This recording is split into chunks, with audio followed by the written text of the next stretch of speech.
Good morning, Rabotai. Breakfast in the class today is dedicated on behalf of a happy birthday to Elisheva, whose generosity and constant support enriches the lives of all those who know her. Love Chaya, Shmuel, and Miriam, and thank you to my friend Naftali as well. And most of all, thank you Haron Shochet for putting this all together. Again, as well, breakfast in the class is dedicated on behalf of our dearest Elisheva. Thank you for brightening our lives with your optimism and simchat ha'chaim.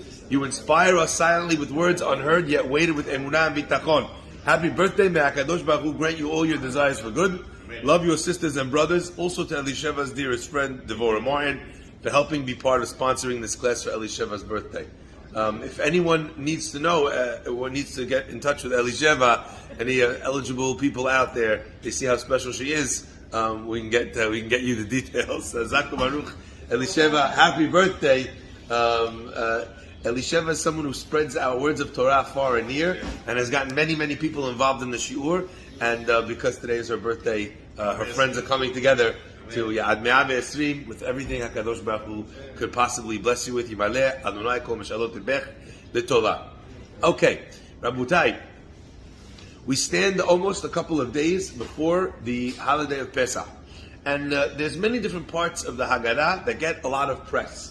But there's some parts maybe perhaps that are a little bit more challenging. And maybe you could run past it without ever noticing it. And I want to share with you one of my favorite parts of the Haggadah. And sometimes all it takes is a little bit of an insight into something to realize that maybe I didn't realize how important this part is. So what's the most important part of the Seder night? You know, it says clearly in the Haggadah, anyone that does not say Pesach, Matzah, or Maror, right? You don't fulfill your obligation. So, get everyone involved. Pesach, you don't point by that one.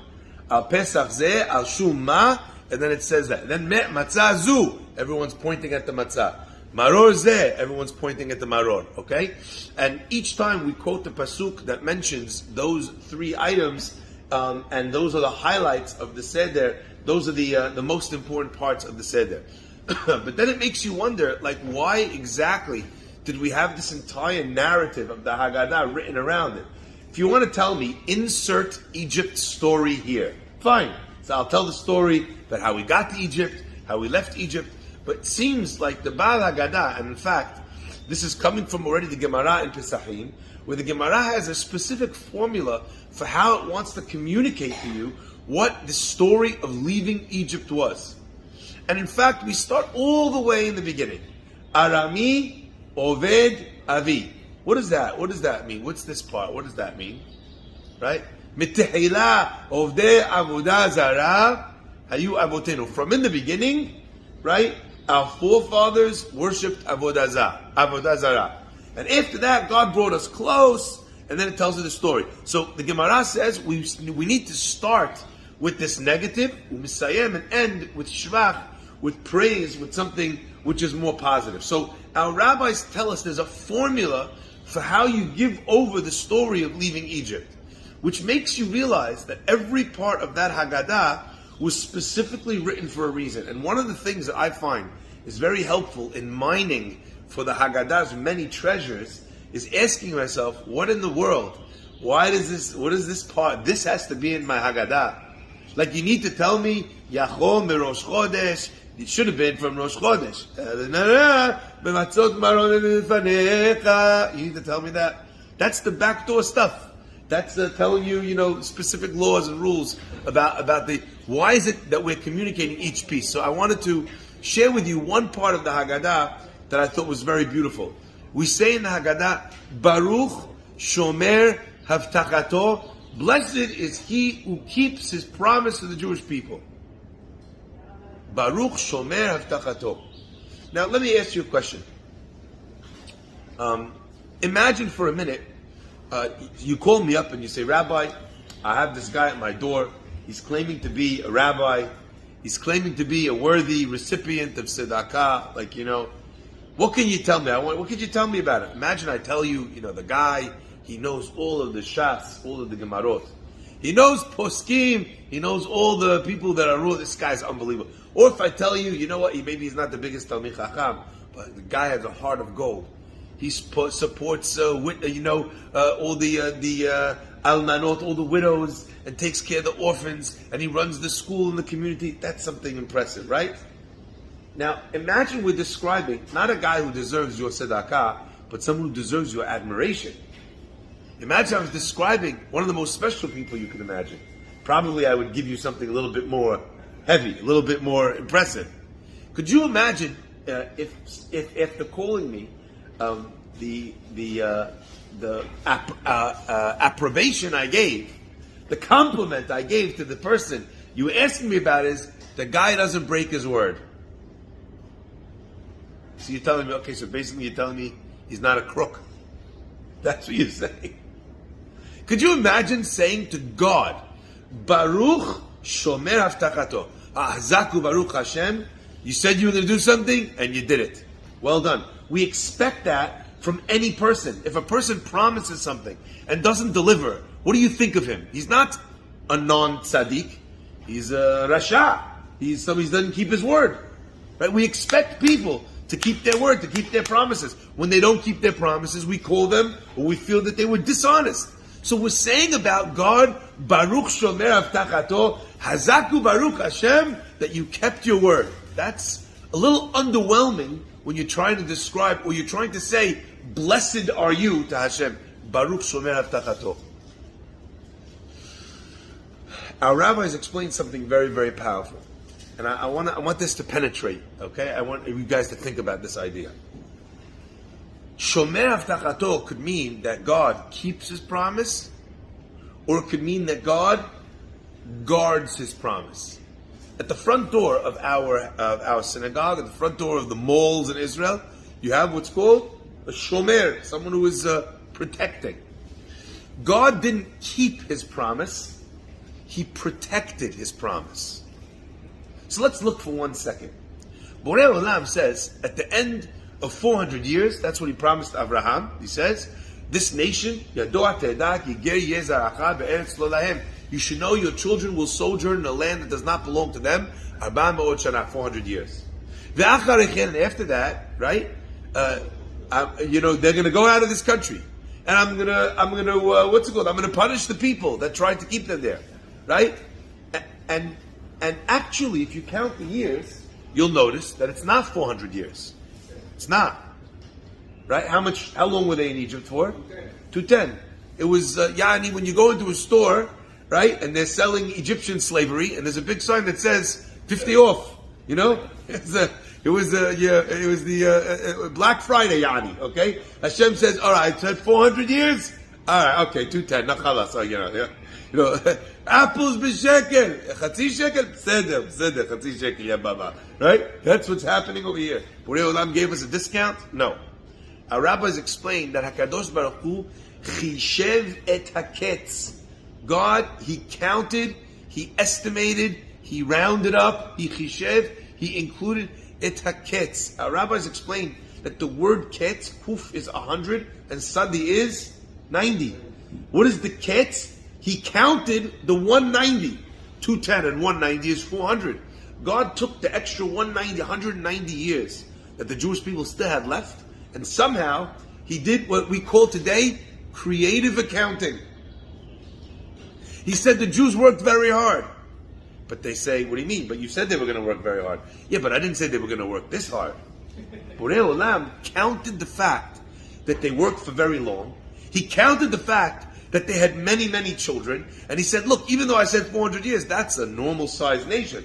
They had loads and loads of kids, these guys. Every one of them had a big family. And not only that, you worked them very hard. That's got to count for something. Borei Olam took off literally almost half of the time. And why did God do that? Our rabbis tell us that when the Jewish people were in Mitzrayim, they fell level by level, until eventually they reached what was considered to be the 49th level of Tum'ah. There are only 50 levels, Rabotai. I remember the first time hearing this, that my rabbi was like, they were on the 49th level of Tum'ah. I was like, okay, that doesn't sound so bad. How many levels are there? He goes, 50. I was like, oh, Shema Yisrael. That's really bad, right? 49 levels of Tum'ah. That means that if there was one more level that the Jewish people had sunk to, they never would have left. Now, does that bother you? What do you mean they never would have left? Let's say they, by mistake, Hashem was looking the other way, he was busy with something else, and what? If they fell to 50, what would have happened? They wouldn't have come out. What do you mean? You said you're going to redeem the kids. What does that mean? Even if they fell to the 50th level of Tumah, doesn't God still need to redeem them? Promised. The answer is, yes, God still has a promise to redeem the Jews. But after they hit 50th level of Tumah, they would no longer have been considered Jews. They would have lost every possible shred of identifying feature, of connective tissue, let's call it, to that which once was. And perhaps what we see by the Egel, where God says, step aside, Moshe, destroying the Jewish people. Doesn't work that way. What do you mean destroying the Jewish people? I don't understand. How do you expect to destroy the Jewish people? You promise you're going to bring them to the land of Israel. Right? What does God say? God says, I'm going to destroy the Jewish people, but Moshe Rabbeinu, I'm going to build up the Jewish people through you. So if Moshe Rabbeinu has kids, it grows into a nation, then those are still considered to be, so to speak, the Jewish people. You understand? So there's a tribe of Levi who's sitting in Egypt, who's not enslaved, who's not falling level by level, who's sitting and studying Torah, as our Gemara says. In fact, there's a fascinating midrash that we've quoted many times. It says, and the Egyptians served them avodah kasha. It says the midrash, kasha zu kusha, bahomer zu kal vachomer. Kusha is a question in the Torah learning. What's chomer? We should translate it as bricks and mortar, right? Chomer is the learning of kal vachomer, where you learn something which is lenient to something which is more strict. So if the lenient thing has this law, right? Then like as an example, let's say there's a chamur type of tzedakah, a strict kind of tzedakah that's obligatory by the Torah standards, and that chamur, understanding. I don't know if you could count it that tzedakah amount, net or gross. Now I go and find in the Gemara that there's a much lighter form of tzedakah, much lower obligation of tzedakah. That's a kal. If I have a Gemara or a Mishnah or a Braita that tells me that the lower form of tzedakah you have to count not net but gross, which is more money, then I know for sure kal vachomer. If you have to count it that way for the lower form, you for sure have to count it that way for the higher form. Many examples of this in the Gemara. So says the Midrash, what is chomer? Chomer is kal vachomer. What is livenim? Livenim means bricks. Livenim is libun halakha. Then it talks about building. What is binyan av? All different methodologies about how one learns. And everybody asks, what are we talking about over here? The Jewish peoples in slavery was that they were in yeshiva? And the answer is no. There were two forms of slavery. There was a slavery and a torture that was happening to the Jewish people as a whole. And there was another form of torture where the Leviim were sitting and studying Kal Vachomer, Binyan Av, Hekesh. They were sitting and learning as if they were in Israel on their gap year yeshiva program. Right? Why is that considered torture? Now rabbis explain, because we see what happened when there was one Levi who was exposed to the Jewish people's suffering. Moshe Rabbeinu looked at what was going on. He couldn't bear it. He got involved. He killed the Egyptian who was trying to kill the Jewish person. You see how invested they were for the Leviim to be sitting and studying when their brothers were being tortured, were being enslaved, and the fact that they could do nothing about it, all they could do was sit there and learn. They felt so helpless. Even their ruchaniyut, right, felt to them like they were being enslaved and suffered and tortured and beaten. So the Leviim that were not sinking down to those levels of Tum'ah, those would have been the Jewish people that would have left Egypt. So God says, Chishev et haketz. Hold on a second. He pulls in the accounting firm of Abraham, Isaac, and Jacob, Inc., and he says to them, guys, I need you to figure these numbers. All the numbers got to be fungible. Come on. How are we looking at this? And HaKadosh Baruch Hu came up with another way of looking at the enslavement, another way of calculating the 400 years. Rabotai, that's what it means. Baruch Shomer Havtachato. God says, I promised. I'm still within the bounds of my promise if I only take out Shevet Levi. I've still done it. Took out, they enslaved them, and I took out the ones that remained Jews. What do you want from my life? Everybody else, I don't know, they intermarried, they did this, they stopped being Jews. What do you want from my life? I said that I'll redeem the Jews. These are the ones that are still the Jews. But Borei Olam is Baruch Shomer Havtachato. And I think it's so important because what do we read? What's the connection of Shomer Havtachato? It's connected to the Keneged Arba'a Banim Dibrat Torah. The Torah says that there's 4 kinds of children.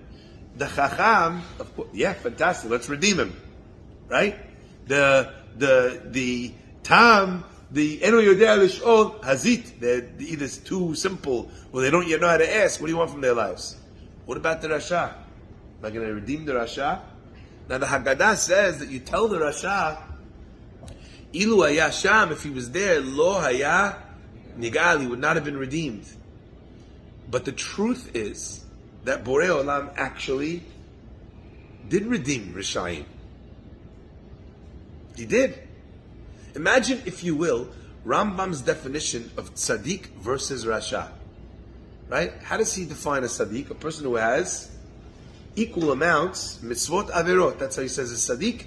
One more. You're in the positive side, tzaddik. But what do we know about the Jewish people? And they left Egypt. It says in the Haggadah, Va'at erom ve'eryah, you were naked, you were exposed, you had no mitzvot. Arom, naked from mitzvot. To the point that God needed to give them the mitzvah of Korban Pesach in order that they should have something. Like Hashem's like, yeah, quick, do this. It's like the lawyer in court telling the guy, read this, say this.